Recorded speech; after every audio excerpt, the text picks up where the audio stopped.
Sini adalah karena lagu ini diperuntukkan untuk film, jadi selama filmnya berproses dari pre-production, kemudian production sampai post-production, lagunya pun juga masih kita proses gitu. Walaupun ketika sebelum rekaman, lagunya sudah terekam dengan vokal yang final, karena kita harus lip sync di lokasi, jadi udah harus bentuknya seperti itu. Tapi kemudian misalkan orkestranya, live-nya, itu baru kita rekam setelah syuting selesai. Ketika masuk post production, kemudian sambil promo dan post production itu kita masih mixing juga. Jadi bisa dibilang prosesnya memakan waktu 3 tahun. Jadi hence menjadi sebuah podcast yang panjang. Tapi buat aku ini adalah pengalaman yang sangat spesial karena aku merasa diberikan kesempatan oleh Tante Mira dan Om Riri untuk akhirnya bisa mengekspresikan cara bercerita melalui musik.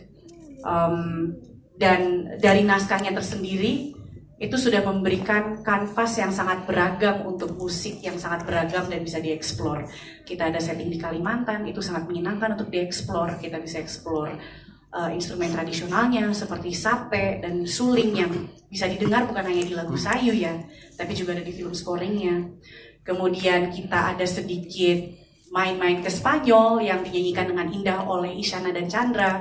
Ada sedikit unsur paso doble dan anggukan ke Kertarajasa yang dulunya Argentine Tango gitu, tapi ada sedikit kemiripannya gitu ya karena sama-sama penjahat yang rakus ceritanya.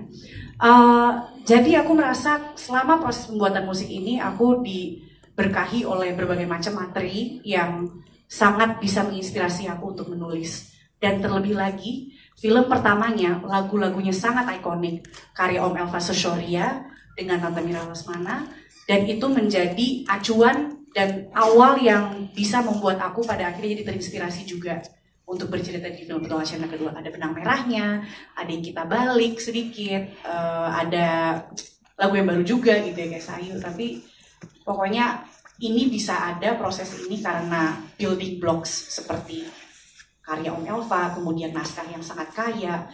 Dan aku juga terbantu ketika di lokasi, terinspirasi juga ketika lagi syuting gitu ya. Jadi proses yang panjang tapi I think it's worth the kerjanya gitu. Gitu sih. Ya sih berjalan utara.